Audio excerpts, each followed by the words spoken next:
Hai cái đời sự định tỏ khía mà chơi chúng mày em mà đón thì đấy hai bữa sinh chỉ đã tỏ khía na để cho chất rồi mới có sự lành cao sầm lạiรื่องរបស់ admin ผมភ្លេចជួយប៉ាមកឆា admin ម្នាក់មួយកែវផងណាដើម្បីទុកជាកម្លាំងចិត្ត admin អញ្ចឹងណា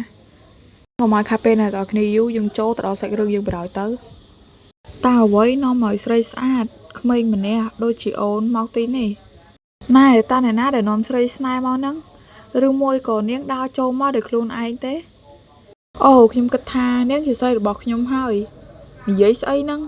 មុខនាងដូចជាប្រពន្ធខ្ញុំបេះបិទខ្ញុំមកទីនេះដើម្បីជួបមនុស្សម្នាក់មេរបស់ពួកយើងរវល់ណាស់គាត់មិនទទួលការងារថ្មីទៀតទេហេតុអ្វីមិនព្រមប្រាប់ពួកយើងតែម្ដងទៅថាអ្នកត្រូវការអ្វីខ្ញុំមកជាផ្ដល់ការបញ្ចុះតម្លៃពិសេសឲ្យអ្នកមិនខាន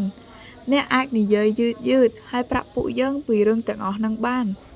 ឆ្ងល់ណាស់ថាតើមានរឿងអ្វីរំខានចិត្តស្រីស្អាតម្នាក់រហូតដល់នាំនាងមកកន្លែងបែបនេះកុំចូលចិត្តពេកនាងនឹងភ័យខ្លាចហើយរត់បាត់ខ្ញុំចង់និយាយជាមួយនឹងមេរបស់អ្នកតែទូស្រីនិយាយចឹងរួចអាមួយនេះមានជាការខឹងយ៉ាងខ្លាំងរួចវាក៏បាននិយាយថាតើឯងគិតថាអញជាសត្វអនាថាម្ដុំនេះឬឯងគិតថាអញនឹងបក់កន្ទុយសុំសណែនត្រឹមលុយកាក់បន្តិចបន្តួចហ្នឹងម៉េចពេលដែលទូស្រីលឺមួយនឹងវិញនិយាយរួចទូស្រីក៏បាននិយាយថាតើពួកអ្នកធ្វើការដោយរបៀបនេះយូរហើយមែនទេបើអញ្ចឹងពួកអ្នកគួរតែដឹងច្បាស់ជាងអ្នកណាទាំងអស់ថាត្រូវប្រព្រឹត្តខ្លួនបែបណាតើពួកអ្នកមិនដឹងទេឬថាវាគួរឈួតល្ងងប៉ុណ្ណាដែលទៅសម្លាប់កងានពងមាសនោះទូស្រីនិយាយចឹងពួកនោះមានជាការឆ្ងល់ជាខ្លាំងតើខ្ញុំមិនសមធ្វើជាអភិជនដ៏មានតម្លៃសម្រាប់ពួកអ្នកទេឬមួយក៏ខ្ញុំមកខុសកន្លែងហើយអូអញ្ចឹងអ្នកនាងជាអភិជនមែនទេអ្នកនាងសួររកខ្ញុំមែនទេតែមួយនឹងវិញនិយាយរួចទូស្រីក៏មិនបានតបអ្វីដែរទេខ្ញុំចង់និយាយជាមួយនឹងមេរបស់លោកខ្ញុំគឺជាមេសហគមន៍ Liberos ការបោកប្រាស់អភិជនបែបនេះជាទម្លាប់ធ្វើការរបស់សហគមន៍ Liberos មែនទេខ្ញុំមានបំណងចង់ជួលការងារពីមេសហគមន៍ Liberos ដោយផ្ទាល់សុំសួរមួយបានទេតើអ្វីធ្វើឲ្យអ្នកនាងគិតថាខ្ញុំជាមេសហគមន៍ពេលខ្ញុំសួររកមេសហគមន៍អ្នករាល់គ្នាបានលួចសម្លឹងមើលទៅលោកហើយខណៈពេលដែលរឿងទាំងអស់នោះកំពុងតែកើតឡើងលោកគឺជាមនុស្សតែម្នាក់គត់ដែលឈរស្ដាប់ខ្ញុំគ្រប់យ៉ាងដោយស្ងៀមស្ងាត់ឥឡូវនេះខ្ញុំចង់ដឹងពីហេតុផលដែលលោកគិតថាតម្រូវឲ្យសាកល្បងខ្ញុំពេលដែលមេសហគមន៍ Liberos ឮបែបហ្នឹងឬគាត់ក៏បានញញឹមហើយគាត់ក៏បាននិយាយថាគួរឲ្យស្ងប់ស្ងាត់ណាស់តោះយើងទៅកន្លែងផ្សេងអនុញ្ញាតឲ្យខ្ញុំណែនាំខ្លួនឯងឲ្យបានត្រឹមត្រូវលោកជំទាវ Doses ខ្ញុំឈ្មោះ Michael Kernes ខ្ញុំសុំទោសប្រសិនបើវិធីសាស្ត្ររបស់ខ្ញុំធ្វើឲ្យលោកជំទាវទាស់ចិត្តប៉ុន្តែខ្ញុំគ្រាន់តែចង់ឃើញថាតើលោកជំទាវមានការប្រញាប់ប្រញាល់និងតច្រកកម្រិតណា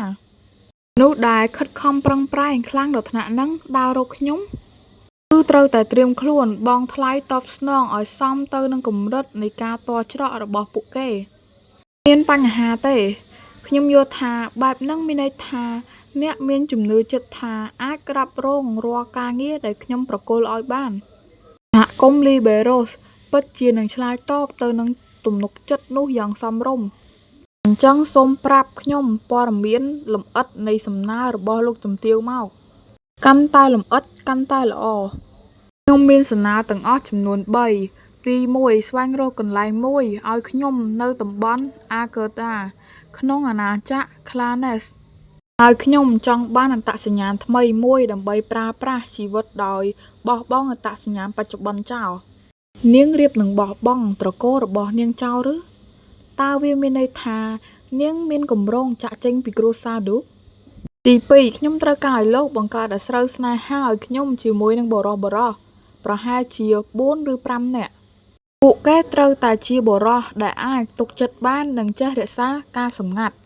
បើអញ្ចឹងវាជាការល្អបំផុតបើសិនខ្ញុំជាមនុស្សម្នាក់ក្នុងចំណោមពួកគេខ្ញុំប្រហែលជាត្រូវរាយការណ៍ពីដំណើរការងាររបស់ពួកយើងជារឿយតើមានបញ្ហាអ្វីដែរឬទេឲ្យតែលោកជំទាវមិនអីខ្ញុំក៏គ្មានបញ្ហាដែរអញ្ចឹងតើលោកជំទាវសង្ឃឹមថារឿងអាស្រូវនេះនឹងផ្ទុះឡើងនៅពេលណាលោកមើលគម្រោងរបស់ខ្ញុំត្រឹមតែប៉ុណ្ណឹងឬវាជាការល្អណាស់ដែលយើងយល់ចិត្តគ្នាធ្វើឲ្យការងារកាន់តែលឿន ខ្ញុំចង់ឲ្យវាកាត់ឡើងក្នុងរយៈពេល6 ខែចឹងខ្ញុំគិតថាខ្ញុំត្រូវតែចាប់ផ្ដើមរៀបចំភ្លាមហើយតើសំណើចុងក្រោយរបស់លោកជំទាវគឺជាអ្វីពេលហ្នឹងទូស្រីក៏បានលូកដៃចូលកប៉ៅដើម្បីយកអ្វីមួយចេញមកខ្ញុំត្រូវការឲ្យលោកស្វែងរកមនុស្សម្នាក់ដែលកាន់កាំបិតខ្លីមានត្រាសញ្ញាមួយនេះប្រសើរណាស់យើងនឹងប្រឹងប្រែងអស់ពីសមត្ថភាពដើម្បីស្វែងរកចម្លើយដែលលោកជំទាវកំពុងតែស្វែងរកឲ្យបានឆាប់បំផុតអ្នកទាំងពីរក៏បានពិភាក្សាគ្នារួចទូស្រីក៏បានចាក់ចែងទៅប៉ុន្តែយើងក៏លេចមើលមុខមេសហគមន៍នេះវិញមានអារម្មណ៍ថាគួរឲ្យសង្ស័យខ្លាំងមែនទែនមើលទៅលោកដូចជាមានអារម្មណ៍ល្អណាស់តើខ្ញុំគ្រាន់តែទៅនឹកឃើញគំនិតអាក្រក់ខ្លះប៉ុណ្ណោះជាមួយនឹងទឹកមុខដ៏មុតមមរបស់លោកជំទាវកាយវិការនោះគឺដូចជាគាត់កំពុងនិយាយទៅកាន់ក្មេងម្នាក់អញ្ចឹងត្រឹមពិតទៅខ្ញុំគិតថានាងគួរស្រឡាញ់គួរសមដែរលោកឌូកលោកជំទាវបានយើងទៅជួបខាងសហគមន៍ហើយសហគមន៍តែអ្វីស្រាប់តែអញ្ចឹងអូខេអ្នកនរគ្នារឿងរបស់យើងក៏បានមកដល់ទីបញ្ចប់ហើយអរគុណដែលបានទស្សនាមកដល់ទីបញ្ចប់អញ្ចឹង Goodbye Bye Bye ជុំមក